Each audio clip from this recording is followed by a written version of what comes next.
Alhamdulillah wassalatu wassalam ala habibina wa syafi'ina Rasulillah wa ala alihi wa sahbihi wa man walah wattaba'a hudah wa ba'd. Allahumma akhrijna min dhulumatil waham wa akrimna binuril faham waftah alayna bima'rifatil ilm wassahil akhlaqana bil hilm waj'alna mimman yastami'una al-qawl fayattabi'una ahsanah. Subhanaka la ilma lana illa ma 'allamtana innaka antal alimul hakim wa la haula wa la quwwata illa billahil aliyyil azim. Allahumma 'allimna ma yanfa'una wa zidna ilma wa ba'd. Alhamdulillah, malam hari ini kita masih bisa berkumpul. Saya masih diberikan kesempatan hidup, masih bisa berkunjung ke kota Bandung. Terakhir bertemu itu sekitar 1 bulan yang lalu, betul? Sekitar 1 bulan yang lalu. Malam hari ini anak-anak muda berkumpul, hampir semuanya anak muda ya. Yang bapak-bapak kayaknya hanya 3% mungkin, gak ada kayaknya tuh. Man taraka syai'an lillah awadallahu khairan minhu. Ingat ini satu kaidah. Siapa yang meninggalkan sesuatu karena Allah, Allah akan membalasnya dengan yang lebih baik. Nasihat ulama, tapi mujarrab. Mujarrab artinya sudah banyak dibuktikan orang. Kalau kita meninggalkan sesuatu apapun, sesuatu yang kurang bermakna, yang negatif, kita bisa malam mingguan di coffee shop, betul nggak? Sambil nongkrong, sambil ngudut begini bisa kan? Ditinggalin buat apa? Buat ngaji. Percayalah bahwa sesuatu yang kita tinggalkan, kalau kita niatkannya karena Allah Subhanahu wa ta'ala, Allah akan membalasnya dengan yang lebih baik. Ini berlaku dalam banyak hal. Dalam hubungan asmara berlaku juga. Kalau orang yang kita cintai diambil orang, kalau kita sudah mengupayakan dia tetap berpaling ke lain muka, jangan pernah cemas dan jangan pernah kecewa. Kalau kita tinggalkan dia dengan niatan, ya Allah, aku ikhlaskan dia kepada hamba-Mu yang lain. Percayalah bahwa Allah akan memberikan yang lebih baik. Saya dulu menyimak nasihat ini sekitar 2017, 2018 waktu saya jadi mahasiswa. Dan saya sudah membuktikan kebenarannya lebih dari 1 kali. Bahwa kalau kita meninggalkan sesuatu, kalau kita nggak mau rugi, tinggalkan sesuatu itu dengan niatan cari ridho Allah Subhanahu wa ta'ala. Dan mudah-mudahan pada malam hari ini kita tercatat sebagai orang-orang itu. Meninggalkan kelalaian demi menambah pengetahuan. Insya Allah. Malam ini kita akan mengaji kitab Al-Hikam. Kitab Hikam, Al-Hikam Al-Atta'iyah yang ditulis oleh Imam Ibn Atha'illah As-Sakandari Al-Misri. Beliau ulama Mesir, wafatnya juga di Mesir. Kitabnya banyak diaji di berbagai pesantren, di berbagai halaqah keilmuan di Timur Tengah, di Asia, di berbagai negara. Maknanya sangat mendalam kitab Hikam itu. Bahkan ulama mensyarahnya dalam mungkin puluhan jilid ya, supaya saya nggak berlebihan. Ada dari mulai yang paling tipis sampai yang berjilid-jilid. Syarah Hikam terbanyak jilidnya yang saya punya, kitab Syarah Hikam karangan Syekh Muhammad Said Ramadan Al-Buti, ulama besar Al-Azhar, ulama besar Al-Azhar asal Suriah rahimahullah, yang wafat sebagai syahid di kota Syam rahimahullah. Al-Hikam Al-Atta'iyah fi 4 mujalladat, 4 mujalladat. Kita akan mengaji kitab Al-Hikam, tapi sebelum mengaji kitab Al-Hikam, Al-Hikam itu menggugah keimanan dan sisi batiniah kita. Tapi bagaimanapun sering saya katakan bahwa dalam beragama itu di samping kita perlu menanamkan rasa cinta, menanamkan keimanan yang mendalam kepada Allah Subhanahu wa ta'ala, kita juga perlu menanamkan rasa cinta kepada Nabi Muhammad sallallahu alaihi wasallam. Karena iman seorang muslim tidak akan pernah sempurna hanya dengan 1 bagian syahadat saja. Asyhadu an la ilaha illallah saja tidak cukup kecuali dengan dilengkapi wa asyhadu anna Muhammadar Rasulullah. Jadi bagaimanapun meskipun kita akan mengkaji kitab hikam, kita akan mencari pelajaran-pelajaran berharga dari sirah Nabi sallallahu alaihi wasallam yang relevan dengan bait-bait hikam yang akan kita kaji pada malam hari ini insyaallah. Allah Subhanahu wa taala dalam salah satu ayat Al-Qur'an berfirman, "Walau annahum idzalamu anfusahum ja'uka fastaghfirullaha wastaghfara lahumur rasul lawajadullaha tawwabar rahim." Pernah dengar ayat itu? Walau annahum idzalamu. Perhatikan saudara. Seandainya ketika mereka berbuat zalim. Ketika mereka berbuat zalim, termasuk kita berbuat zalim kan, kita tidak menyucikan diri kita dari kezaliman dan kemaksiatan. Seandainya ketika mereka berbuat zalim, menzalimi diri mereka sendiri maksudnya, ja'uka, datang kepadamu wahai Muhammad. Kalau kita orang muslim nih, ini berlaku gak cuma ketika Nabi hidup ya, karena Nabi itu hidup matinya sama. Hayati khairul lakum wa mamati khairul lakum, kata Nabi dalam sebuah hadis. Hidupku baik untuk kalian, wafatku, kematianku juga baik untuk kalian. Tu'radu alayya amalukum, amalan kalian diperlihatkan kepadaku. In kanat khairan hamidullah, kalau baik aku memuji Allah. Wa in ra'aitu syarran istaghfartullah lakum, kalau aku melihat keburukan aku mohonkan ampunan kepada Allah untuk kalian. Jadi jangan khawatir, sebagai muslim Anda harus tahu dan percaya bahwa Nabi Muhammad itu di alam barzakhnya senantiasa beristighfar untuk siapa? Untuk umat yang dia cintai. Umat Nabi Muhammad sallallahu alaihi wasallam ummah marhumah, umat yang mendapatkan curahan kasih sayang Allah karena nabinya saja beristighfar untuk umatnya. Jadi jangan bilang ayat ini hanya berlaku bagi Nabi, hanya berlaku ketika Nabi masih hidup, karena Nabi hidup, Nabi wafat, ruhnya beliau tidak mengalami kematian. Sebagaimana ruhnya manusia tidak akan mengalami kematian. Ruh kita nanti ketika kita sudah mati, berpisah dari jasad, tapi dia masuk ke sebuah alam, dia hidup dan dia akan abadi. Yang taat masuk surga, abadi di surga. Yang durhaka masuk ke dalam neraka, abadi dalam neraka. Walau annahum idzalamu anfusahum ja'uka, kalau seandainya ketika mereka berbuat zalim, berbuat maksiat, datang kepadamu wahai Muhammad, fastaghfarullah, kemudian mereka meminta ampunan kepada Allah. Lihat, datang ke Nabi Muhammad. Kalau kita yang sudah hidup berabad-abad setelah beliau, bagaimana cara kita datang kepada Rasulullah? Bersalawat, membaca sirahnya, senantiasa mendekatkan diri kepadanya, karena itu perantara kita menuju Tuhan kita. Fastaghfarullah wastaghfara lahumur rasul. Kemudian Rasul Nabi Muhammad beristighfar untuk mereka. Wastaghfaru lahumur rasul lawajadullaha tawwabar rahima. Maka mereka akan menjumpai Allah sebagai zat yang maha menerima taubat dan maha pemberi kasih sayang.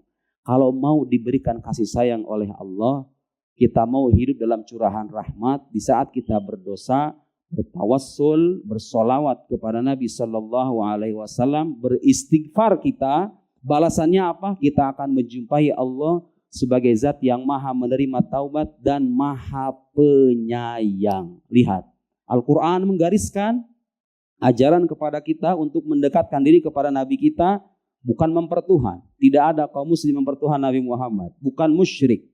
Menjadikan Nabi sebagai perantara itu bukan musyrik, karena musyrik itu artinya menyekutukan Allah. Umat muslim tidak pernah ada satupun, wala wahid, tidak pernah ada yang menyembah Nabi Muhammad. Nabi Muhammad adalah perantara kita menuju Allah. Kalau kita menjadikannya sebagai perantara dan kita beristighfar, kita akan menjumpai Allah sebagai zat yang maha rahmat, zat yang maha menerima taubat. Sekarang akan kita bacakan beberapa petikan sirah Nabi Sallallahu Alaihi Wasallam. Mudah-mudahan dengan petikan sirah ini kita bisa mempertebal keimanan kita kepada beliau, pertebal keimanan kita kepada Allah Subhanahu wa Ta'ala. Anda pernah mendengar ayat Al-Quran? Bunyinya itu begini. Wa ma kana Allahu liyu'adzibahum wa anta fihim. Wa ma kana Allahu mu'adzibahum wa hum yastaghfirun. Pernah dengar ayat itu? Lihat. Allah Subhanahu wa ta'ala tidak akan mengazab suatu kaum selama Nabi Muhammad itu ada di sisi mereka. Lihat, wa ma kana Allahu yu'adzibahum. Allah tidak akan mengazab mereka, wa anta fihim, sementara engkau wahai Muhammad kekasihku ada di sisi mereka. Artinya kalau kita mau lepas dari siksaan Allah, kalau kita mau terbebas dari murka ilahi, lihat lagi-lagi Al-Quran mengajarkan apa? Mengajarkan supaya kita dekat dengan Nabi Muhammad sallallahu alaihi wasallam. Al-Quran yang bilang begitu. Wa ma kana Allah yu'adzibahum wa anta fihim. Lanjutannya apa? Wa ma kana Allah mu'adzibahum wa hum yastaghfirun. Allah tidak akan mengazab mereka selama mereka meminta istighfar, meminta ampunan kepada Allah Subhanahu wa taala. Menguatkan ayat yang tadi bahwa kalau kita dalam beragama, selama kita beragama, beriman kepada Allah, kalau kita terjatuh ke dalam dosa, kita beristighfar. Setelah beristighfar, kita bersolawat, mendekatkan kepada Nabi Muhammad sallallahu alaihi wasallam. Insya Allah dosa-dosa kita akan diampuni. Apalagi nabinya beristighfar di alam barzahnya untuk kita semua. Saudara-saudara sekalian, salah satu episode terpahit dalam kehidupan Nabi Sallallahu Alaihi Wasallam ialah ketika wafatnya dua orang terkasihnya. Seperti yang pernah saya singgung di pertemuan sebelumnya. Satu yang melindungi beliau di dalam rumah, namanya Khadijah radhiyallahu anha. Istrinya tercinta Khadijah radhiyallahu anha wafat pada tahun, para ulama menyebut tahun itu sebagai tahun kesedihan, Amul Huzan. Yang kedua yang melindungi beliau di luar rumah, namanya Abu Thalib. Abu Thalib. Sebagian ulama berpendapat Abu Thalib itu sebetulnya beriman tapi dia ghair muslim. Ada sebagian ulama, Zaini Dahlan misalnya mengarang kitab Asnal Matalib fi Najat Abi Thalib. Sebagian ulama berpendapat Abu Thalib itu tidak termasuk kafir dengan kekufuran yang sama persis dengan Abu Jahal dan Abu Lahab. Karena bagaimanapun Abu Thalib itu menunjukkan pembelaannya terhadap Nabi. Ulama-ulama ketika mencek riwayat-riwayat berkaitan dengan Abu Thalib menangkap indikator bahwa Abu Thalib sebenarnya beriman. Cuma tidak memproklamirkan keimanan dengan dua kalimat syahadat. Sebagian ulama berpendapat begitu. Sebagian ulama Al-Azhar juga ada berpendapat begitu. Abu Thalib walhasil terlepas dari perdebatan itu adalah orang terkasih. Orang yang salah satu orang yang dikasih oleh Nabi Sallallahu Alaihi Wasallam. Wafat di tahun yang sama. Ulama menyebutnya tahun kesedihan. Sebagian orang beranggapan tahun kesedihan itu karena wafatnya dua sosok manusia itu. Ternyata bukan. Nabi Muhammad itu sedih bukan karena kehilangan dua manusia itu saja. Ya, manusiawi. Kita sedih kehilangan orang tercinta. Tapi yang paling membuat beliau sedih dan kenapa tahun itu disebut tahun kesedihan bukan hanya karena beliau kehilangan dua orang terkasihnya. Tapi apa? Tapi karena pintu-pintu dakwah Islam ketika itu dengan wafatnya dua sosok itu semakin tertutup rapat. Semakin susah Nabi berdakwah, orang kafir semakin kurang ajar kepada Nabi karena orang yang melindunginya di luar sudah wafat. Selama Abu Thalib hidup dan Abu Thalib itu dianggap bagian dari mereka nggak berani kurang ajar karena ada Abu Thalib. Abu Thalib wafat, Khadijah radhiyallahu anha wafat, ibunda kita Nabi Muhammad sallallahu alaihi wasallam semakin susah untuk melebarkan sayap dakwah Islam. Baik. Sebelum Abu Thalib wafat, sekarang saya flashback sedikit sebelum Abu Thalib wafat. Abu Thalib adalah orang yang berpengaruh dalam sejarah Islam karena dia melindungi Nabi Muhammad sallallahu alaihi wasallam dari sikap kekurang ajaran orang-orang Quraisy. Saya akan bacakan sekarang supaya tidak terlihat sebagai dongeng. Sebuah kitabnya sangat tebal sekali. Al-Bidayah wan Nihayah. Unzur Al-Bidayah wan Nihayah lil Imam Ibnu Katsir. Ada terjemahannya bahasa Indonesia, betul enggak? Kita enggak baca terjemahannya, baca aslinya. Ana jitu min Masr wa albis yaban azhariyan insyaallah. Baik, sanaqra al-an. Sanaqra juz'an min hadzal kitab Al-Bidayah wan Nihayah lil Imam Ibn Katsir rahimahullah. Orang-orang kafir setiap hari mereka berpikir keras bagaimana caranya supaya dakwah Nabi itu bisa lenyap. Nabi Muhammad pengikutnya itu bisa musnah. Itu aja di otak mereka itu. Sudah kehilangan berbagai macam cara, akhirnya mereka bikin ide. Udah gini aja dah. Kita sekarang utus beberapa orang dari kalangan kita ngomong sama Nabi, bernegosiasi. Bernegosiasi. Apa isi negosiasinya? Saya akan baca. Kelebihan kitab ini apa? Hampir setiap riwayat yang beliau sertakan, Imam Ibnu Katsir ini seorang ulama besar, saudara. Ahli tafsir, punya tafsir Ibnu Katsir, dikaji di berbagai perguruan tinggi Islam. Tahu semua itu masuk jurusan tafsir. Beliau ahli sejarah Al-Bidayah wan Nihayah. Di antara kelebihannya, cerita yang beliau sampaikan ini bersanad. Artinya jelas asal usulnya. Dari fulan dari fulan. Saya nggak akan bacakan sanadnya, Karena pasti nggak bakal kenal dengan nama-nama perawi ini, betul nggak? Ya, saya akan bacakan intinya. Dengarkan baik-baik cerita ini supaya ini menambah keimanan kita kepada Nabi Muhammad sallallahu alaihi wasallam. Ijtama'a aliyatun min asyraf Quraisy. Kalangan-kalangan terkemuka dari orang Quraisy berkumpul di suatu tempat. Ba'da ghurubis syams, ketika setelah matahari terbenam. Inda dhahril Ka'bah, di belakang Ka'bah, di pelataran Ka'bah, dekat Ka'bah. Faqala ba'duhum li ba'din. Mereka saling berbisik satu sama lain. Ib'atsu ila Muhammad fakallimuh. Coba kita utus kiriman ke Muhammad itu. Coba itu ngobrol sama dia, bernegosiasi kira-kira begitu ya. Mereka sudah kehabisan cara. Udah kita negosiasi aja sama Nabi Muhammad itu. Wa khasimu hatta ta'dzuru fi fa ba'atsu ilaihi inna ashrafa qaumik qad ijtama'u lak liukallimuk. Datanglah utusan, Muhammad, ada orang yang mau berkumpul, ada orang yang mau bernegosiasi, mau ngomong, mau ngobrol sama Nabi. Dan Nabi diberikan utusan sampai kepadanya informasi bahwa para pembesar Quraisy ingin bertemu dengan beliau sallallahu alaihi wasallam. Faja'ahum Rasulullah mengira ketika pembesar-pembesar orang-orang terkemuka dari kalangan Quraisy ini dikabarkan ingin berjumpa, mengira mereka itu ingin masuk Islam. Paham? Karena itu, ja'a Rasulullah sallallahu alaihi wasallam sari'an, bergegas menyambut mereka. Padahal mereka ingin bernegosiasi. Wa huwa yadhun annahu qad badalahum fi amrihi bad'un. Beliau mengira bahwa sudah mulai ini orang-orang Quraisy ini sudah mulai mau masuk Islam, gitu ya. Ada rasa gembira dalam hati Nabi ketika ada orang ingin memeluk Islam, karena itu artinya Nabi berhasil menyelamatkan hamba Allah dari ancaman api neraka, dari siksaannya yang kekal. Wa kana harisan yuhibbu rusydahu. Beliau itu sangat betul-betul ingin kebaikan untuk kaumnya, sekalipun mereka memerangi beliau. Wa ya'izzu alaihim hatta jalasa ilaihim. Singkat cerita, duduklah sudah rembuk. Datang orang-orang Quraisy, beliau duduk menyambut, ngobrol.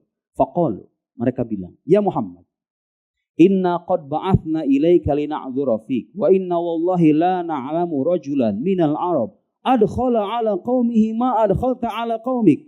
Muhammad, kita sudah mengutus utusan. Bila ngobrol itu begitu bilang, kami tidak pernah menjumpai ada seorang laki-laki dari kalangan orang Arab yang mempengaruhi kaumnya seperti engkau mempengaruhi kaum kami. Paham maksudnya? Mereka menggambarkan Nabi Muhammad ini sudah mengocak, sudah mengobrak-abrik keyakinan mereka. Paham begitu ya? Kami tidak menjumpai ada orang Arab seperti engkau ini yang bisa mengobrak, yang bisa memberikan pengaruh sedemikian besar kepada kaumnya seperti engkau. Tidak pernah. Laqad syatamtal aba, engkau mencaci maki nenek moyang kami. Sebetulnya ini tuh fitnah ya. Tidak pernah ada riwayat Nabi itu mencaci maki ya. Karena bahkan ada larangan dalam Al-Quran, wala tasubbul ladzina yad'una min dunillah, betul enggak? Ada larangan dalam Al-Quran, kita tidak boleh mencaci maki sesembahan umat agama sekalipun mereka dalam keyakinan kita sesat, betul enggak? Fayasubbullaha adwan bighairi ilm. Karena kalau kita mencaci maki sembahan mereka, mereka akan mencaci maki Allah Subhanahu wa taala, Tuhan kita, ya kan? Sebagai tindakan preventif, bahasa mahasiswanya begitu. Untuk mencegah orang mencaci maki Tuhan kita, kita tidak boleh mencaci maki Tuhan. Ini mereka memfitnah Nabi. Engkau sudah mencaci maki nenek moyang kami, kata orang-orang Quraisy, orang-orang kafir itu. Laqad syatamtal aba, na'am. Wa'ib tadin, kau mencela agama kami. Mencela beliau tidak pernah mencela. Beliau itu hanya mengajak dan mengoreksi. Tapi lihat orang kalau dalam puncak kekufuran, dia mencari segala macam cara, memanipulasi fakta, betul enggak? Seolah-olah beliau adalah pencela dan pencaci maki, padahal tidak. Wa'ib tadin, wasafahtal ahlam, wasyatamtal alihah. Engkau mencaci maki Tuhan-Tuhan kami, padahal tidak pernah terjadi itu. Wala wahid. Tidak pernah ada satu riwayat Nabi Muhammad mencaci maki sembahan umat agama lain. Hatta walaupun musyrik. Wa faraqtal jamaah, engkau telah memecah belah kelompok kami, wahai Muhammad, kata orang-orang kafir ini. Lihat nih. Orang kalau misalnya sudah puncak dalam kekufuran dan kebenciannya, sekalipun itu terbukti benar, dia akan mengucapkan kata-kata yang bisa manipulatif. Kata-kata yang manipulatif yang mendistorsi fakta. Dia bilang, wa ma baqiya min qabihin illa wa qad ji'tahu fima bainana wa bainak. Jadi kalau saya terjemah bebas, tidak ada keburukan kecuali engkau sudah melakukannya, wahai Muhammad. Coba bayangkan, orang-orang kafir menggambarkan Nabi sebagai pelaku keburukan sehingga tidak ada tersisa keburukan pun kecuali engkau sudah melakukannya, wahai Muhammad. Kurang ajar sekali kan? Orang-orang kafir itu. Padahal tidak pernah itu terjadi. Ada nggak orang zaman sekarang kayak gini? Ada. Gak mau menerima kebenaran, memanipulasi fakta, betul? Ada. Bilang Islam agama perang katanya. Betul nggak? Padahal tidak pernah. Nah sekarang akan kita jawab. Apakah benar itu orang yang haus darah? Sebenarnya nggak perlu dijawab, kita udah tahu jawabannya. Tapi lihat orang-orang zaman sekarang, rasa tidak sukanya kepada agama dibungkus dengan bahasa-bahasa, lihatlah Islam, lihatlah agama, lihatlah begini-begini, betul? Sampai sekarang ada. Hanya mengulang-ulang saja. Logika orang zaman sekarang itu hanya mengulang-ulang logika orang terdahulu. Lihat, nanti akan sampai ujung akan kita tahu bagaimana cara penolakan orang-orang dulu sampai sekarang itu masih kita jumpai. Pola penolakannya. Fa'in kunta, nah sekarang negosiasinya ini isi negosiasinya. Fa'in kunta innama tatlub asyarafina sawwadnaka alaina. Fa'in kunta innama jita bihadzal hadis tatlubu malan jama'na laka min amwalina. Muhammad, kalau seandainya engkau datang dengan risalah ini, tujuan kamu adalah mencari harta. Jawaban mereka apa? Jama'na laka min amwalina. Kita kumpulkan semua harta kita kasih. Kalau mau.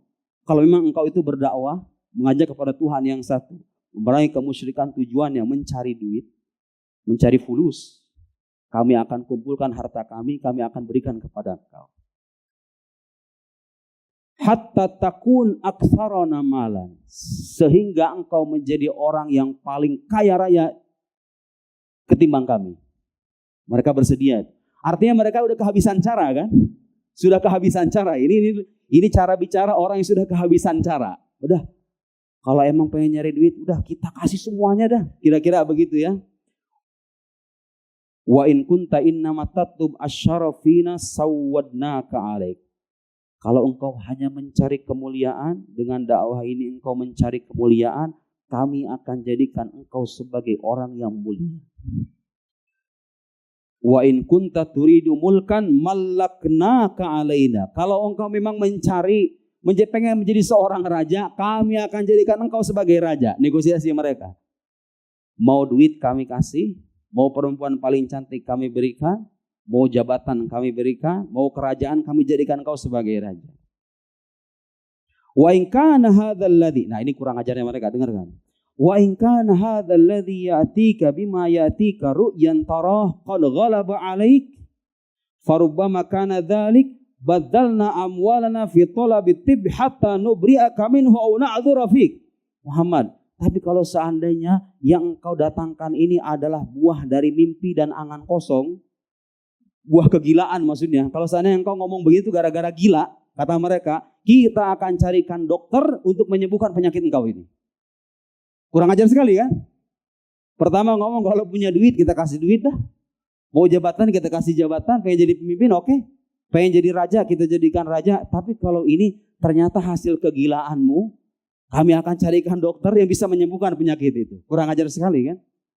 Tahu jawaban Nabi Muhammad apa? Lihat.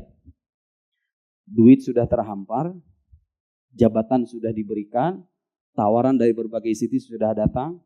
Di sebuah riwayat, selain riwayat ini, beliau berkata kepada Abu Thalib, wallahi ya ammi, law wada'u syamsa fi yamini wal qamara fi yasari ala an atruka hadzal amr ma taraktuhu hatta yudhhirahu Allah aw ahlika duna.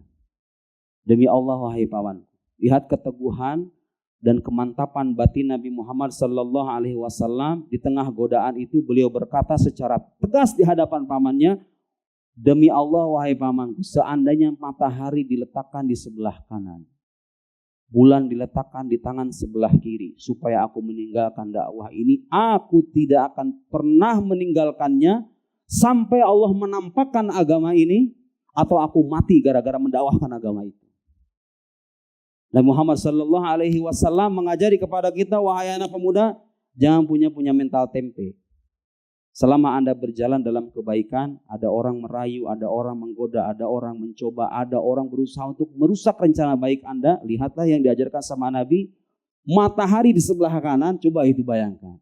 Bulan di sebelah kiri, beliau tidak akan mempedulikan itu, pilihannya dua saja. Allah menampakkan agama ini karena agama ini sudah terbukti benar, atau aku mati gara-gara mendakwahkan agama ini. Pilihannya itu saja. Di riwayat ini, riwayat Ibnu Katsir, disebutkan Ibnu Katsir, nah ini riwayat bagus sekali supaya kita resapi satu persatu. lafadznya, dan ini membuktikan atau mencerminkan agama Islam yang sesungguhnya tidak seperti yang dituduhkan oleh banyak orang di luar sana. Apa jawaban Nabi Sallallahu Alaihi Wasallam ketika ditawari semua itu? Tawari harta, tawari jabatan, kerajaan. Kalau gila kita cari dokter. Jawaban Nabi apa? Ma bima taqulun. Aku tidak seperti yang kalian katakan. Lihat, jawabannya halus sekali kan? Kalau kita kan jawabnya nggak begitu. Kurang ajar lu, brengsek. Aing sia kan gitu kira-kira ya. Kalau kita orang Sunda kan, keher sia tangkura kan gitu kira-kira. Saya juga orang Sunda. Keluarlah itu bahasa-bahasa hewan ya kalau kita kan. Kalau beliau cukup menjawab, ma bima taqulun. Aku tidak seperti yang kalian katakan. Dengarkan ini baik-baik. Inilah inti dari dakwah Islam. Beliau itu datang ke alam semesta tidak untuk memaksa orang untuk memeluk agama yang dianutnya. Beliau berperang dengan sahabatnya bukan karena Islam sejak awal menyuruh berperang. Tapi ketika beliau mendakwahkan banyak orang menolak ngajak perang. Ya masa kita diem kan kira-kira begitu logikanya. Sederhana itu logika itu. Kalau kita paham sejarah Islam, masyarakat Arab itu saudara terkenal. Terkenal mereka itu fanatik kesukuan luar biasa, iya kan? Dan mengubah mindset kemudian keimanan yang sudah menjamur itu susahnya minta ampun. Di hal yang baru datang dari Nabi hanya menawarkan. Nah, dengarkan ini. Maji'tukum bimaji'tukum bihi atlubu amwalakum. Aku tidak datang dengan apa yang aku sampaikan kepada kalian atlubu amwalakum, untuk meminta harta kalian. Aku enggak butuh. Wala syarafa fikum, juga tidak kemuliaan. Aku tidak mencari kemuliaan, kehormatan, kedudukan sosial yang tinggi di mata kalian. Karena banyak orang-orang kafir seperti Abu Jahal dan lain-lain itu, sebetulnya mereka itu susah mencari alasan mendustakan kenabiannya. Kenapa itu mereka ingkar? Di antara sebab keingkaran mereka, kalau Nabi menjadi pemimpin, Nabi diangkat dan diakui kenabiannya, derajat sosial mereka akan turun. Paham gak? Nabi Muhammad menegaskan, aku tidak mencari kemuliaan di mata kalian. Walal mulka alaikum, aku tidak ingin menjadi raja untuk kalian. Walakinnallaha ba'athani ilaikum rasulah, tetapi Allah mengutusku sebagai rasul. Wa anzala alayya kitaban, dan menurunkan kepadaku sebuah kitab Al-Quranul Karim. Wa amarani an akuna lakum basyira wa nadhira, dan dia memerintahkan kepadaku agar menjadi pemberi kabar gembira dan pemberi peringatan untuk kalian. Sebatas itu aja. Memberikan yang masuk surga ini jalannya, yang mau masuk neraka ini jalannya. Sebatas itu saja. Beliau mengaku sebagai rasul, bukti kenabiannya jelas, datang dengan sebuah kitab, ditawarkan. Mau enggak? Enggak mau, terserah. Damai. La yanhakumullahu 'anil ladzina lam yuqatilukum fid din wa lam yukhrijukum min diyarikum an tabarruhum wa tuqsitu ilaihim. Ayatnya jelas. Allah tidak melarang kita, orang-orang yang tidak mengeluarkan kita dari tempat tinggal kita dan tidak memerangi kita dalam agama, untuk berbuat baik kepada mereka. Bahkan Allah menekankan, innallaha yuhibbul muqsitin. Allah mencintai orang-orang yang berlaku adil. Seolah-olah pengen mendorong kita kepada orang berbeda keyakinan sekalipun, berbuat adillah kalian kepada mereka. Al-Quranul Karim. Setiap kali ada ayat yang bunyinya perintah untuk berperang, coba itu dilengkapi ayatnya. Karena kalau misalnya kita lengkapi ayatnya, tidak ada itu dalam ajaran Islam, orang beda agama terus diperangi begitu aja. Betul nggak? Wala wahid. Wa qatilu fi sabilillah alladzina yuqatilunakum. Lihat, wa qatilu, perangilah dalam jalan Allah. Siapa yang diperangi? Semua muslim, semua non muslim, orang-orang kafir semuanya? Tidak. Alladzina yuqatilunakum, orang-orang yang memerangi kalian. Jadi yang disuruh diperangi adalah orang-orang yang ngajak perang. Wajar enggak itu? Islam bukan agama yang kalau tampar pipi kanan, serahkan pipi kiri. Karena itu enggak manusiawi, betul enggak? Kecenderungan manusia kita, manakala kehormatan kita diinjak-injak, kita akan membela, betul enggak? Tapi selama mereka berdamai, kita juga harus berdamai. Udzina lilladzina yuqataluna bi annahum dzulim. Telah diizinkan kepada orang-orang yang diperangi. Kenapa diizinkan untuk berperang kepada orang-orang yang diperangi itu? Orang-orang muslim diperangi itu. Kenapa diizinkan untuk berperang? Jawabannya apa? Bi annahum dzulimu. Karena mereka itu dizolimi. Mereka dizolimi, diperintahkan, diizinkan sama Allah untuk berperang. Kalau Islam itu agama perang sejak awal, kenapa Nabi Muhammad di masa-masa dakwah Islam ketika disiksa para sahabatnya tidak berperang? Baru terjadi peperangan pada perangan Badar, betul enggak? Kenapa terjadi belakangan? Karena terjadi kezaliman. Seandainya mereka berdamai, Nabi Muhammad berdakwah, niscaya peperangan itu tidak akan pernah terjadi. Lihat, jawaban Nabi Muhammad SAW menggambarkan inti pesan dari risalah Islam itu sendiri. Nabi hanya menawarkan. Lanjut. Faballaghtukum risalata rabbi wa nasahtu lakum. Aku sampaikan risalah Tuhanku, aku menyampaikan nasihat untuk kalian. Lihat, menyampaikan nasihat, bukan memaksa. Kita pun pada malam hari ini hanya menyampaikan nasihat. Semua dai harus punya kesadaran bahwa tugasnya hanyalah menyampaikan, bukan memaksa orang untuk merubah keburukan menjadi kebaikan. Itu hak masing-masing. Bukan memaksa orang untuk merubah keyakinan. Itu hak masing-masing. Islam sangat menghargai hak asasi manusia. Faballaghtukum risalata rabbi wa nasahtu lakum. Dengarkan ini. Fa in taqbalu minni ma ji'tukum bihi. Kalau kalian terima apa yang aku sampaikan ini, fahuwa hadzukum minad dunya wal akhirah. Itu jatah kalian, itu bagian kalian, itu hak kalian di dunia dan di akhirat. Nabi SAW datang dengan ajaran untuk semua manusia demi kemaslahatan mereka di dunia dan di akhirat. Kata Nabi, kalau kalian terima ajaranku ini, itu sudah menjadi bagian kalian di dunia dan di akhirat. Silahkan kalau kalian tunaikan, kalian akan mendapatkan kebahagiaan duniawi sekaligus kebahagiaan ukhrawi. Sebatas itu saja. Wa in tarudduhu alai. Kalau kalian menolak, lihat. Kalau kalian menolak, disuruh berperang begitu? Kalau kalian menolak, kita ribut. Kalau kalian menolak, kalau kita ribut, tapi sekarang kita berperang? Enggak, bukan itu jawabannya. Wa in tarudduhu alai asbir li amrillah. Kalau kalian menolak, aku akan bersabar. Karena Allah Subhanahu wa taala hatta yahkumallahu baini wa bainakum. Sampai kemudian Allah memutus perkara di antara aku dan kalian. Jadi Islam tidak pernah mengajarkan itu, menyerang terlebih dulu. Kalian kalau nggak mau menerima ajaran Islam, kalian adalah saudara kami adalah saudara kalian, terikat dalam ikatan kemanusiaan, tidak ada genderang permusuhan di antara kita. Selama mereka berdamai, kalau mereka menolak, diajarkan sama Nabi Muhammad SAW. Apa respon mereka ketika Nabi bilang begini? Coba bayangkan. Kan seharusnya udah pergi aja kan? Ya udah selesai, kalian gak mau ya sudah selesai, biarkan aku berdakwah. Kalian ingin bukti kenabiannya sudah ada, ternyata itu gak cukup. Nah ini pelajaran lagi. Di setiap baris-baris kitab sirah selalu ada pelajaran berharga yang bisa kita petik. Mereka itu sudah menyaksikan bukti kenabian Nabi yang sedemikian terang benderang. Kejujurannya, sejarah hidupnya, wajahnya saja.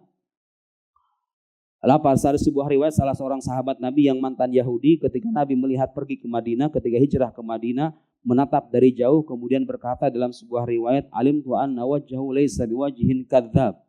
Ketika menatap dari jauh pertama kalinya beliau yang Yahudi itu Abdullah bin Salam mengatakan dalam sebuah riwayat ketika melihat wajah Nabi dari jauh, beliau tiba di Madinah, alim tu anna wajhahu laisa biwajhin kadzab.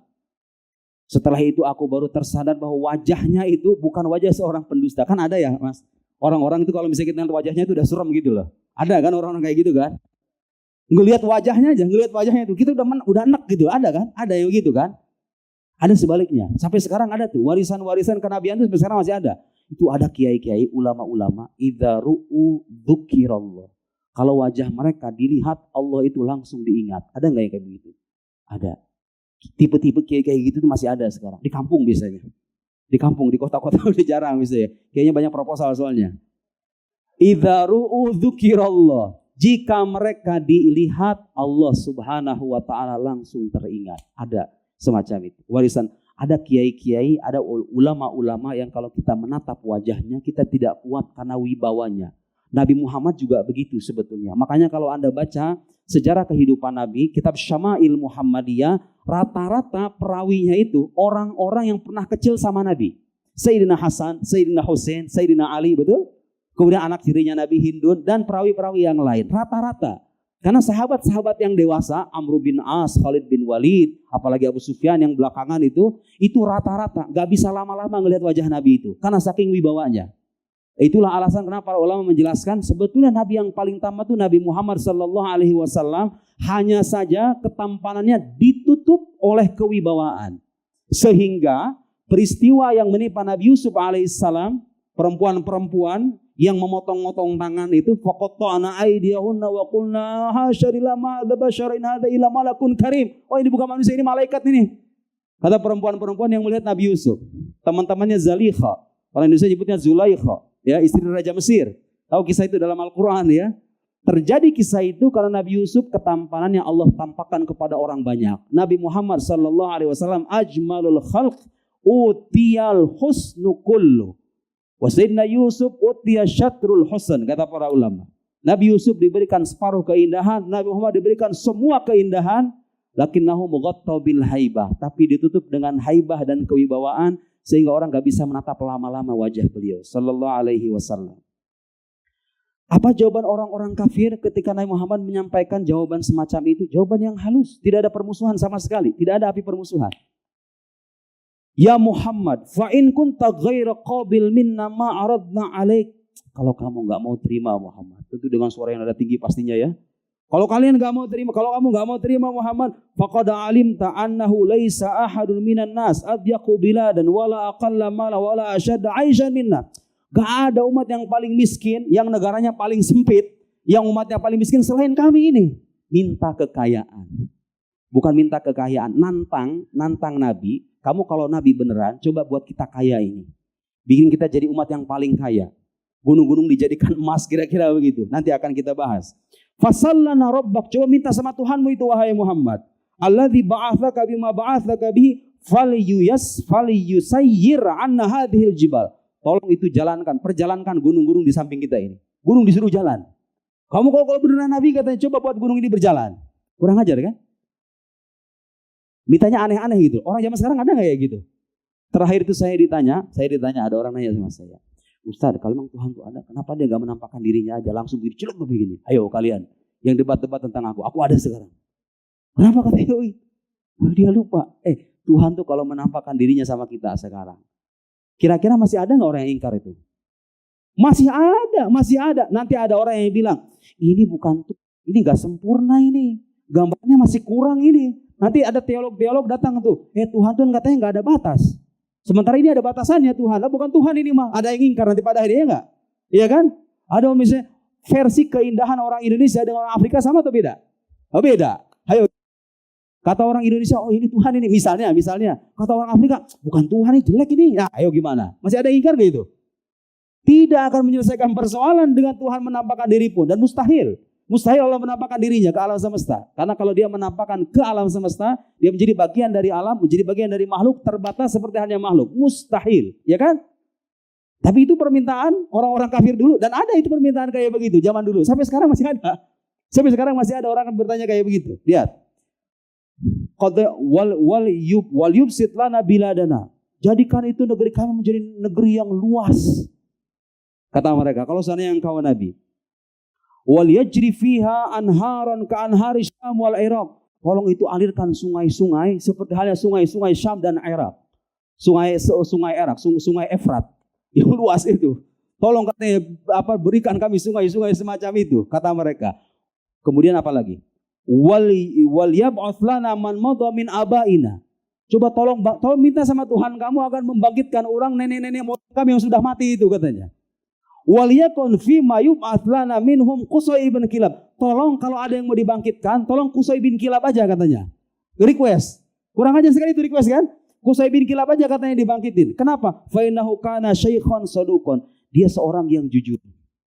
Fanas'aluhum, kemudian kita bisa nanya sama Qusay bin Kilab ini, ahu haqqun am batil? Risalah kamu ini benar atau salah? Kira-kira begitu ya. Pertanyaan-pertanyaan yang dimunculkan bukan untuk mencari kebenaran. Betul? Tapi itu menunjukkan pengingkaran. Dibalut dengan pertanyaan seolah-olah pengen nyari kebenaran. Padahal intinya pengingkaran.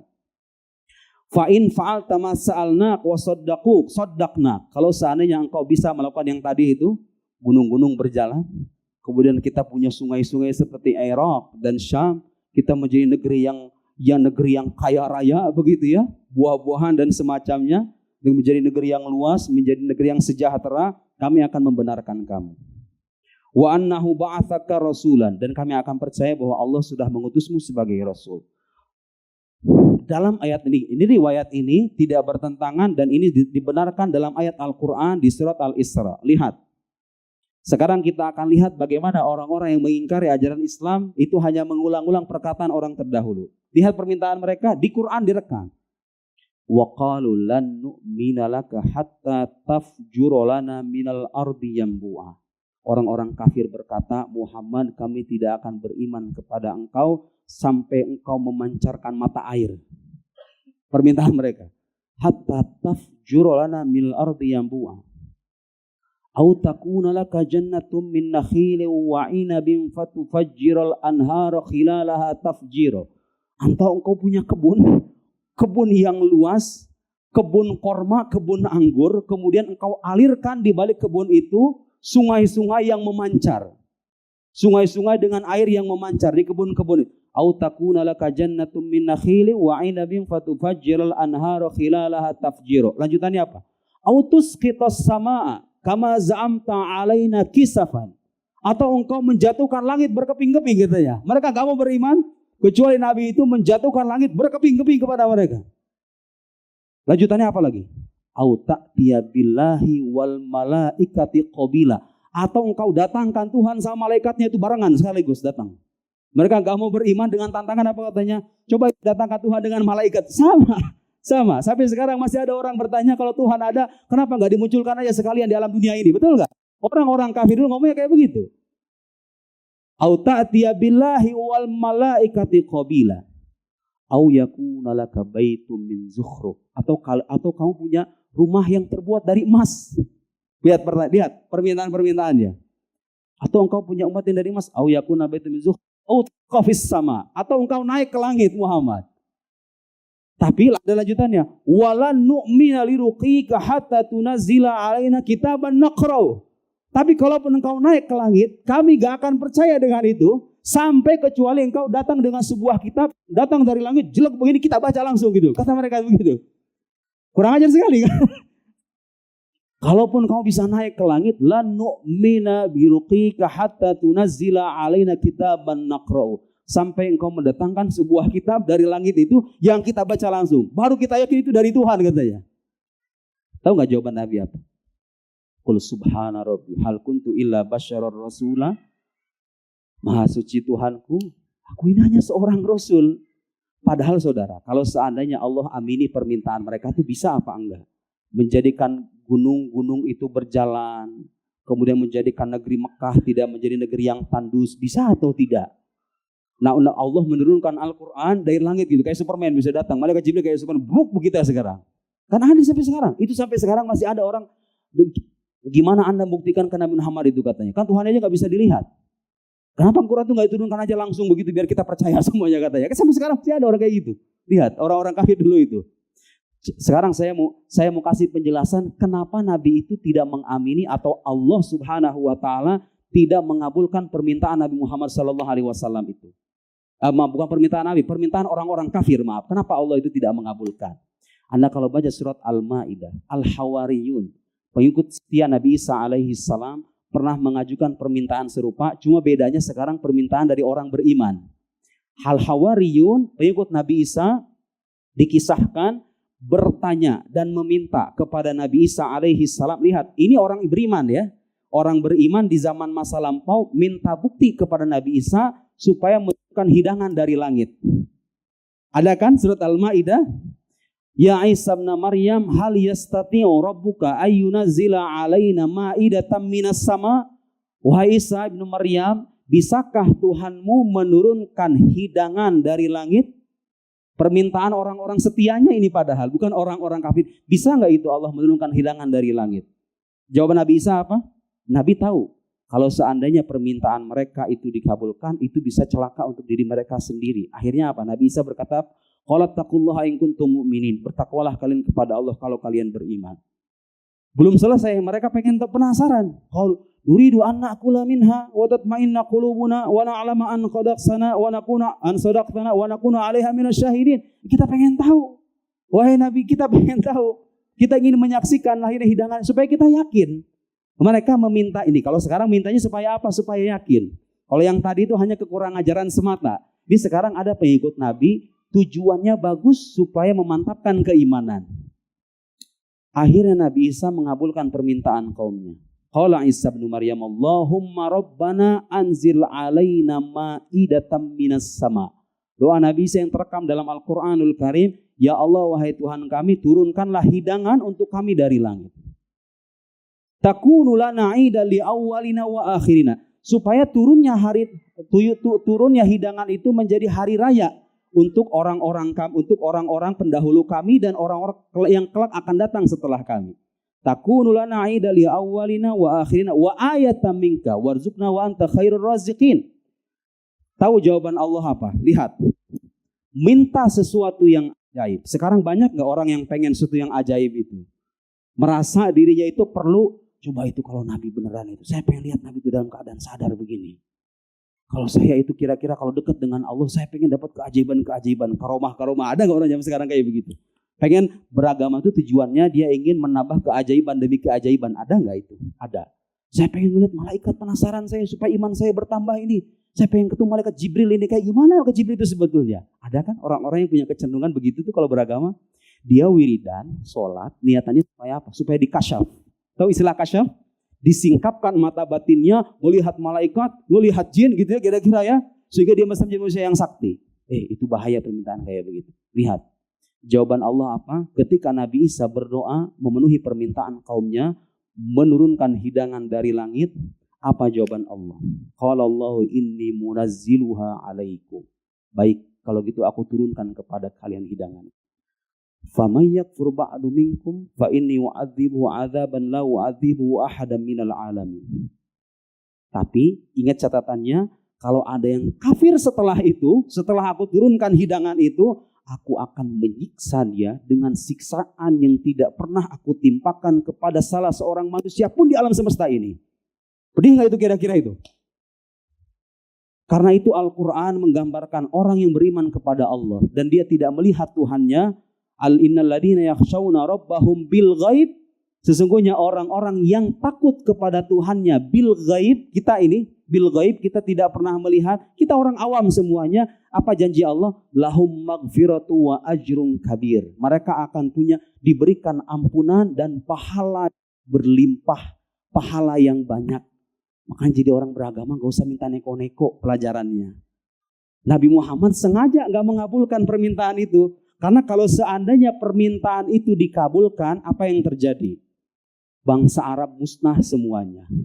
Allah akan timpakan azab yang sangat pedih yang tidak pernah Allah timpakan kepada manusia manapun.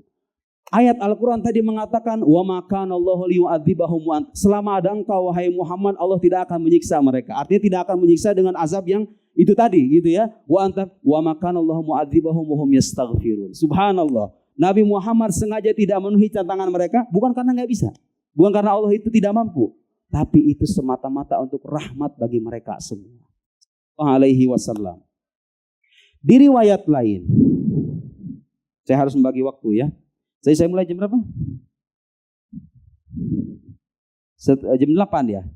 Jam 8, baru setengah 9. Di riwayat lain, lihat itu pelajarannya. Pelajaran berharganya bagi kita apa? Sebagai orang beragama, tugas kita adalah menjalankan syariat, mendekatkan diri kepada Allah Subhanahu wa taala tanpa punya hayalan aku ingin menjadi seorang wali yang punya karomah berjalan di atas air. Kan begitu kan ada kan? Aduh ingin bisa sholat zuhurnya di Indonesia, sholat maghribnya di Mekah Al-Mukarramah. Ada wali-wali yang kayak gitu kan? Bukan itu tujuan kita. Justru saudara, wali-wali Allah yang sungguhan itu, yang sungguhan. Saya bilang wali Allah yang sungguhan. Mereka itu kalau ditampakkan karomah kepada diri mereka, mereka itu malu. Wali sungguhan tuh begitu. Kalau ditampakkan karomah kepada mereka malu, seolah mereka nggak mau. Kenapa? Karena kemuliaan itu kadang-kadang melupakan mereka dari tujuan utamanya. Mereka ingin dekat kepada Allah, kadang-kadang karomah itu mereka anggap sebagai ujian.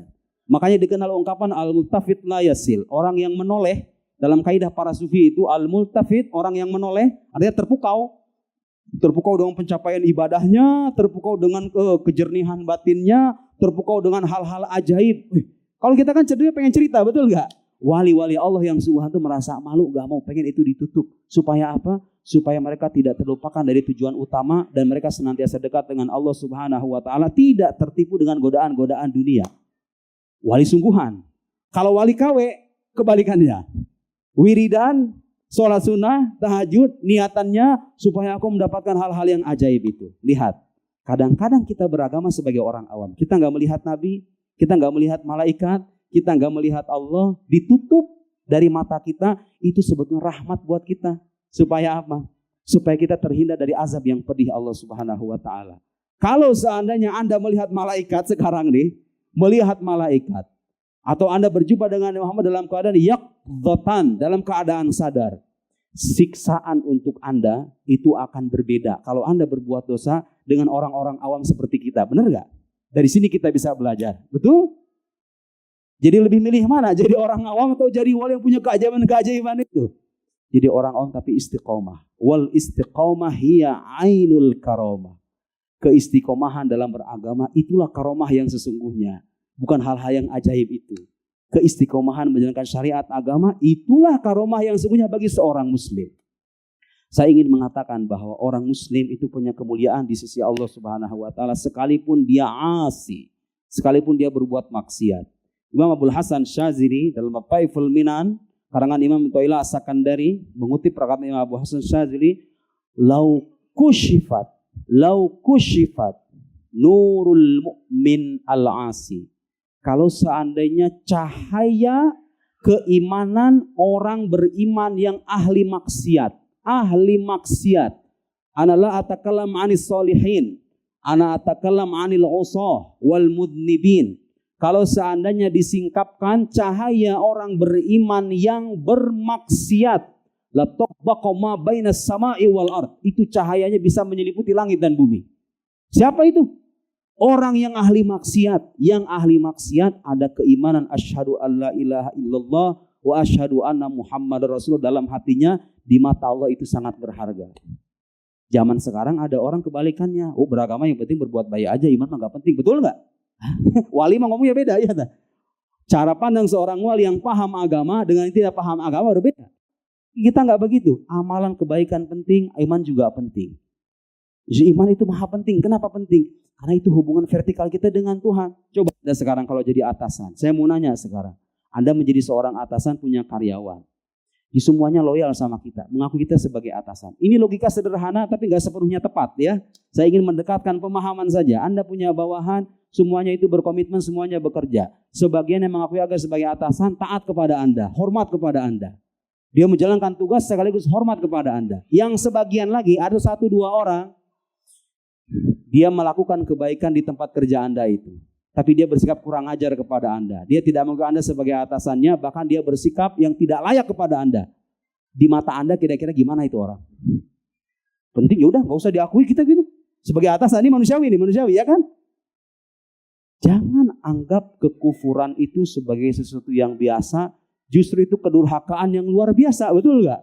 Karena itu sudah diberikan hidup, diberikan nikmat, mata bisa memandang, telinga bisa mendengar, kaki bisa berjalan, disuruh percaya doang, kagak mau. Kan kurang ajar, betul gak? Wajar kalau dikatakan bahwa tanpa adanya iman, amal itu akan sia-sia. Yang benar dalam ajaran Islam, iman itu penting, bahkan dia sangat penting. Amal kebaikan juga sangat penting, karena dia adalah bentuk perwujudan dari keimanan kita, betul? Itulah ajaran Islam yang sesungguhnya, bukan memisah-misah antara keduanya. Baik. Sekarang kita akan bacakan lanjutan dari riwayat yang tadi. Di riwayat yang lain, ketika orang-orang Mekah itu meminta hal-hal yang aneh kepada Nabi, Nabi kemudian sengaja tidak menjawab sebagai bentuk rahmatnya kepada umatnya, kepada kaumnya. Di riwayat yang lain, orang-orang Mekah itu meminta Bukit Sofa supaya menjadi emas. Sa'ala ahlu Makkah Rasulullah sallallahu alaihi wasallam ayyaj'ala lahum as-safa dahaban. Menjadikan Bukit Sofa kalau kita umrah ke sana supaya menjadi emas. Wa yunah anhum al-jibal fayazdariu faqila lahu in syita an tastani bihim wa in syita an tu'tihim alladhi salu fa in kafaru halaku kama uhlikat min qablihim al-umam. Nah, Muhammad dikasih tawaran, mau gak Muhammad? Ditawari, mau gak permintaan mereka terwujud? Oke, gak apa-apa, Bukit Sofa menjadi emas. Atau itu ditangguhkan, tidak diamini gitu permintaan mereka. Apa jawaban Nabi Muhammad sallallahu alaihi wasallam? Lihat menunjukkan rahmatnya, bal asta'ni bihim. Gak usah. Fa anzalallahu ta'ala wa ma mana'ana al-ayah. Kemudian dikatakan lagi, ud'u lana rabbak yaj'al lana safa dhahaban wa nu'mina bik. Ada lagi seorang sebagian Quraisy mengatakan bahwa, ayo Muhammad, kalau engkau seorang nabi, jadikan itu bukit sofa sebagai emas.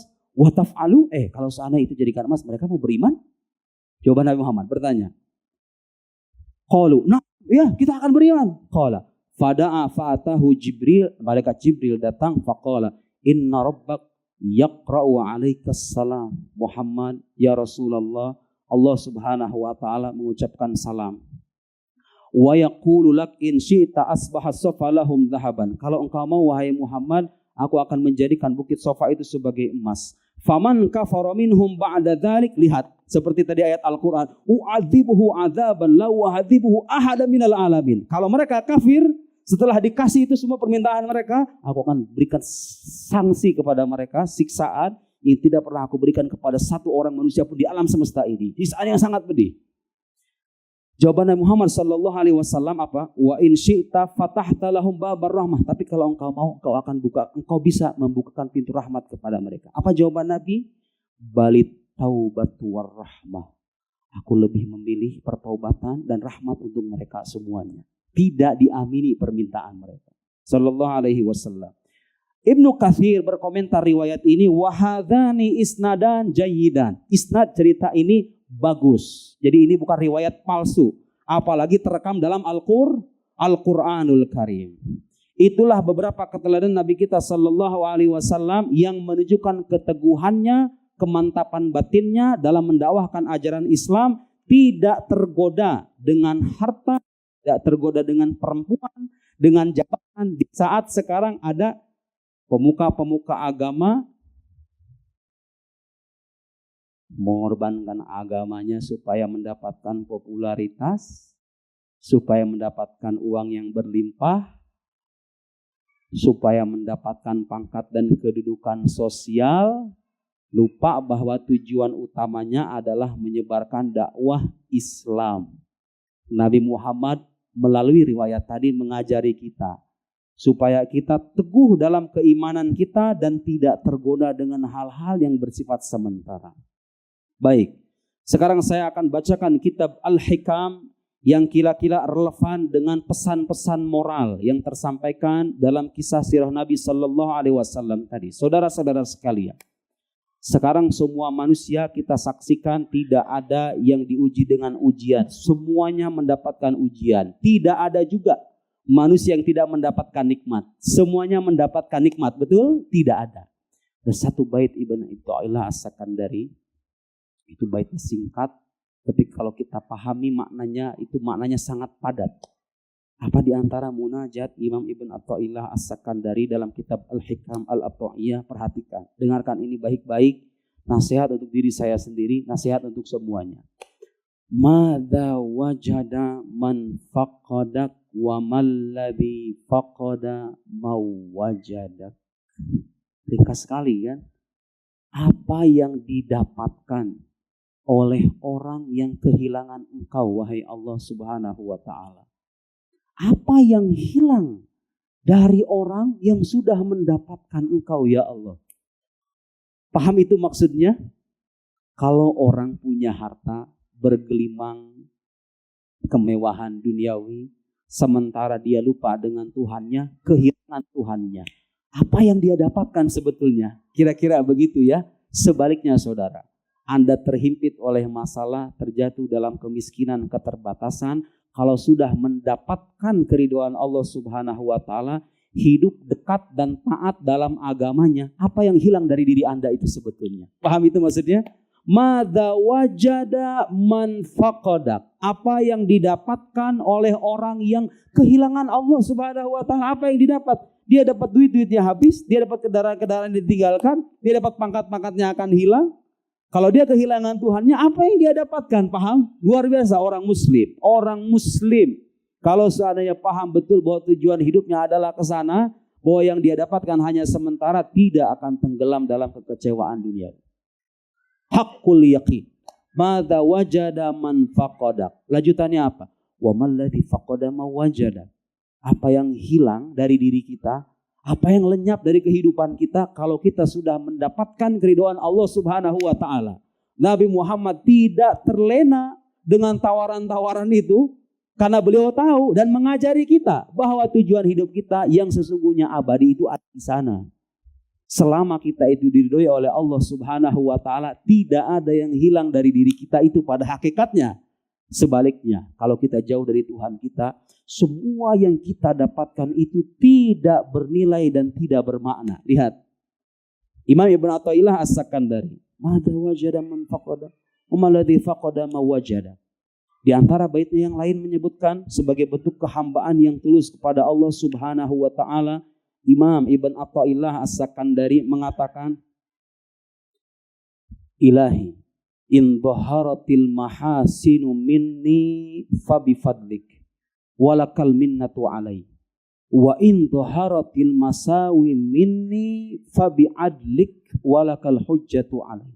Ya Allah, lihat, Imam Ibn Athaillah mengajari kita sebagai hamba, sebagai orang beriman, jangan pernah memandang kebaikan kita sebagai sesuatu yang bernilai sebagai bagian dari usaha kita. Tidak. Semuanya itu semata-mata karunia Allah Subhanahu wa taala. In dhaharatil mahasinu minni, kalau seandainya ya Allah ada kebaikan yang tampak dari diriku. Aku mengajar, aku menuntut ilmu, aku bersedekah, aku tahajud, aku membaca Al-Quran. Seandainya ada yang tampak dari diriku kebaikan, fabi fadlik, itu semata-mata karunia Engkau ya Allah. Sebaliknya, wa in dhaharatil masawi minni, kalau seandainya ada keburukan yang tampak dari diriku, fabi adlik, itu semata-mata keadilan Engkau. Engkau berhak mempertanyakan itu kepadaku ya Allah. Aku melakukan dosa itu, mengakui sebagai pendosa di hadapan Tuhan, itu ajaran para ulama kita. Sekalipun ada ahli ibadah, ana mudlim, Nabi saja beristighfar kepada Tuhannya. Nabi, wa huwa sayyidul kaunain wa sayyidul awwalin wal akhirin habibur rahman, masih mengucapkan astagfirullah, masih beristighfar. Beliau mengajarkan, Imam Ibn Athaillah As-Sakandari mengajarkan, kalau kita itu tampak dari diri kita keburukan, akui itu sebagai keburukan dan katakan kepada Allah, Engkau berhak ya Allah untuk mempertanyakan itu dari diriku. Itu adalah keadilan. Walakal hujjatu alai. Kau berhak mencari-cari alasan kenapa engkau berhak. Di bait yang lihat, ajaran para ulama tidak berbeda satu sama lain. Urusan bagaimana kaidah-kaidah kehidupan supaya dekat dengan Tuhan mereka sama. Imam Abul Hasan Asy-Syadzili dalam salah satu doanya Hizbul Bar. Ada satu hizib namanya Hizbul Bar, itu hizib yang panjang sekali. Dan salah satu petikan doanya saya ingin bacakan karena itu sangat bagus sekali. Mendalami apa yang tadi kita sampaikan tadi. Kata Imam Abul Hasan Asy-Syadzili, dengarkan ini baik-baik saudara. Anda baca ini di pertengahan malam, ketika terhimpit dalam masalah, ingin dekat dengan Allah Subhanahu wa taala, dengarkan ini baik-baik. Faha anadza abduk. Ya Allah, inilah hambamu. In tu'adzibni bi jami'i ma alimtu min adzabik fa ana haqiqun bi. Kalau seandainya Engkau menyiksa aku ya Allah dengan semua jenis siksaan yang aku tahu, Engkau berhak ya Allah. Semua siksaan itu aku berhak mendapatkan itu. Kita sebenarnya takut. Tapi itulah ekspresi kerendah hatian yang diajarkan oleh para ulama kalau kita dekat dengan Tuhan kita. Seandainya Engkau mengazab diriku dengan semua azab yang aku tahu tentang Engkau ya Allah, itu berhak untuk diriku. Mengakui kerendahan. Siapa ini yang bilang? Seorang wali min auliyaillahil kibar. Wali Allah besar dalam doanya, bait-bait doanya mengatakan begitu kepada Tuhannya. Fa ana haqiqun bi. Aku berhak mendapatkan siksaan itu ya Allah. Tidak merasa ketaatan-ketaatan sebagai sesuatu yang bernilai di hadapan Tuhannya. Sikap kerendah hatian di mata Allah Subhanahu wa taala. Wa in tarhamni kama rahimtahum ma'azimi ijrami. Tetapi kalau Engkau memberikan aku rahmat sebagaimana memberikan rahmat kepada mereka, kepada para nabi, kepada orang-orang soleh itu, ma'adzini ijrami, dengan besarnya kekurangan ajaran, dosa-dosaku, dengan besarnya dosa-dosaku, fa anta aula bidzalik. Engkau lebih berhak juga ya Allah. Engkau memberikan rahmat kepada mereka, seandainya Engkau memberikan rahmat itu kepadaku, Engkau lebih berhak ya Allah. Engkau lebih berhak, Engkau pemilik semuanya, pemilik segala-galanya. Fa anta aula bidzalik wa ahaqqu man akrama bih, dan Engkau lebih berhak. Falaisa, dengarkan ini, dengarkan baik-baik. Orang kalau membaca bait-bait ini tidak akan punya rasa pesimis di hadapan Tuhannya. Falaisa karamuka makhsusan biman ata'aka wa aqbala alaik. Ya Allah, kemuliaan Engkau tidak hanya terbatas untuk orang-orang yang taat kepada Engkau saja. Kemuliaan Allah itu tidak terbatas untuk orang-orang yang di masjid saja, yang membaca Al-Quran saja, kata Imam Abul Hasan As-Sazuli. Bal huwa mabdulun bisabqi liman syi'ta min khalqik wa in asaq wa a'radu ank. Tetapi kemuliaan itu Allah berikan, Allah curahkan kepada siapa saja yang Engkau kehendaki, ya Allah. Siapapun, ahli maksiat manapun yang Allah kehendaki diberikan, Allah berhak memberikan rahmat itu. Sekalipun dia bermaksiat, wa in ashaq wa a'radu ank. Sekalipun dia bermaksiat dan berpaling kepadamu. Ada kan saudara, orang-orang yang bergelimang maksiat, mungkin hatinya penuh dengan kerendah hatian dan kehambaan. Allah melihat kerendah hatian itu, Allah mengampuni dan mencurahi rahmat kepadanya. Ada kan? Ada. Sebaliknya ada ahli-ahli ibadah, na'udzubillah, thumma na'udzubillah min hadzal kibr. Na'udzubillah. Ada ahli ibadah pakaian bagus, kemana-mana bawa tasbih, tidak pernah ketinggalan sholat, tapi dalam hatinya ada error. Merasa dirinya itu berharga, merasa amalannya itu berhak mendapatkan balasan dari Allah Subhanahu wa Ta'ala, persis kayak orang dagang dengan pembeli. Pedagang dengan pembeli. Ada yang kayak begitu kan orang ibadah itu. Ya Allah, mana surganya sekarang? Ada. Ulama tidak pernah mengajarkan akhlak semacam itu.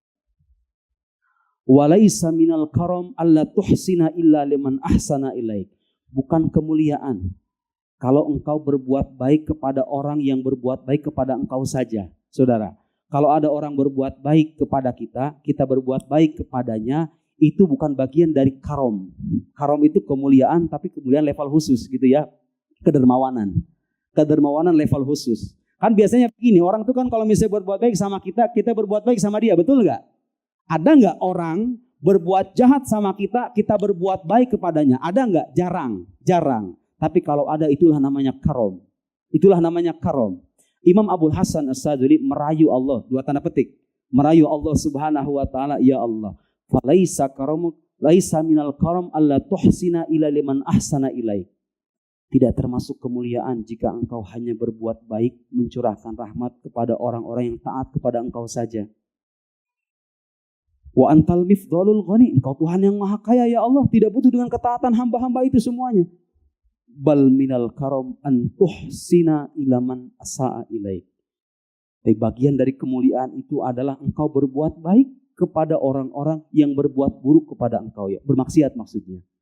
Jadi Allah itu karim, di antara karamnya Allah, Allah tidak mencurahkan rahmat kepada orang-orang taat saja, tapi dia juga mencurahkan rahmat kepada orang-orang yang berbuat buruk kepadanya. Termasuk orang-orang kafir diberikan nikmat atau tidak? Diberikan nikmat. Allah karim. Kaifa wa qad amartana anuhsina ilaman asa'a ilaina. Lihat, rayuan, dua tanda petik sekali lagi ya. Rayuan Imam Abul Hasan As-Sadzuli di hadapan Allah. Ya Allah, bagaimana mungkin engkau tidak mengampuni kami? Engkau memerintahkan kami untuk berbuat baik kepada orang yang berbuat buruk kepada kami. Sekarang kami berbuat buruk kepada engkau ya Allah. Engkau memerintahkan itu kepada kami. Bagaimana mungkin engkau tidak melakukan itu kepada kami? Paham gak maksudnya? Kita ini diperintahkan saudara, meskipun itu susah. Berbuat baik kepada orang berbuat buruk. Kita di hadapan Allah berbuat buruk banyak, betul gak? Allah lebih berhak berbuat baik kepada hamba-hambanya karena dia memerintahkan hamba-hambanya untuk berbuat baik kepada orang-orang yang berlaku buruk. Subhanallah. Lihatlah doanya para aulia as-salihin yang mengikuti sunnah Nabi SAW, yang dalam hatinya terpancar keimanan yang mendalam, kecintaan yang sangat jernih kepada Nabi Muhammad SAW. Itulah beberapa petikan bait kitab Al-Hikam Al-Ata'iyah. Mudah-mudahan bisa memberikan panduan dalam kehidupan beragama kita, mendekatkan diri kita kepada Allah Subhanahu wa Ta'ala, memperdalam rasa cinta kita kepada Nabi Muhammad SAW. Selebihnya saya buka tanya sesi jawab supaya kita bisa berdialog lebih panjang. Insya Allah. Tafadhal. Man yas'al? Cik. Wahidan. Kaif ya ana wa ayyin?